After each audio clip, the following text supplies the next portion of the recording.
Allez, visite virtuelle, 200 mètres carrés dans le 17e, dans le quartier Courcelles-Wagram, quartier plutôt pas mal. 12 266 euros, ça devrait être un peu moins normalement, puisqu'on est au deuxième étage, dans un truc tout à refaire. Enfin, pas tout à refaire, mais bon, il y a un peu de déco à faire. Quartier Prony-Cardinet, plutôt pas mal, hein, plutôt sympa, plutôt résidentiel. Pas vraiment de problème. Un plan un peu chelou, hein, on va le voir ensemble, hein. Et il y a quand même qu'une salle de bain pour cet appart de 200 mètres carrés, donc c'est un peu relou s'il y a plein d'enfants qui veulent se laver, tout ça. Donc l'entrée, je la trouve disproportionnée, elle est beaucoup trop grande. Là, il y a une chambre ou un bureau. Double bureau, mais voilà, si tu veux travailler avec ton stagiaire, là, gratuit. Du coup, là, il y a une buanderie. Ils ont laissé du simple vitrage, hein. Donc bon, pas bon pour le DPE, ça, j'imagine. Regardez, les vieilles vitres pourries, là.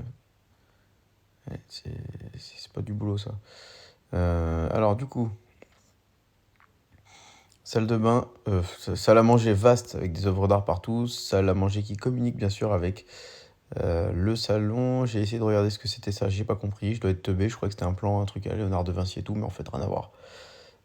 Qu'est-ce qu'on a à regarder? Le ciel est bleu, c'est cool. Il y a même pas de télé dans leur salon, donc c'est des intellectuels, ou alors ils doivent jamais foutre les pieds dans leur salon, vu qu'ils ont pas d'amis et qu'ils reçoivent personne peut-être. Donc là on voit quand même que l'appart est quand même très vaste, il y a beaucoup de hauteur sous plafond, je crois qu'il y a 3,20 m. La cuisine est toute blanche, on dirait quand même un EHPAD, un hôpital, avec du miroir là à nettoyer. Dès que tu fais des lardons, il doit y avoir de la graisse dans le miroir partout quand tu fais des pâtes au lardon là, enfin bon.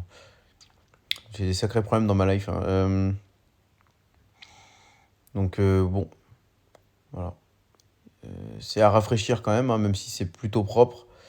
On n'est quand même pas dans de la déco récente. Et voilà, regardez l'unique salle de bain, avec bien sûr une baignoire qui a même pas de vitre pour la douche qui fout de l'eau partout par terre là. Voilà, cette chambre-là est très très vaste, hein.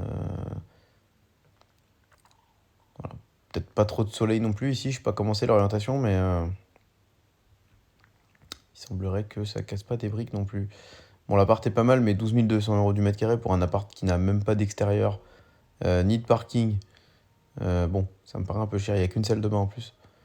Bon, voilà, cette chambre-là, elle est un peu triangulaire, avec une vue sur une cour. Voilà, donc voilà. Donc le plan, je trouve que l'entrée est bien trop disproportionnée. L'entrée est gigantesque là. Le bureau, c'est bien, ça fait une chambre séparée. Salle à manger, salon. Et donc, un, deux, trois chambres, et une seule salle de bain qui est là. Aïe, aïe, aïe, j'aurais quand même bricolé une deuxième salle de bain quelque part au cas où, parce que ça peut faire un peu léger, quoi. Et surtout qu'en plus, il n'y a même pas de paroi de douche. Enfin, c'est même pas une vraie douche, quoi. Il devrait y avoir une baignoire plus une vraie douche à côté, j'imagine. Ouais, donc les charges, c'est pas donné quand même, hein. On est à 8 700 euros. Bon, pour 200 mètres carrés, en fait, ça va à peu près, je pense.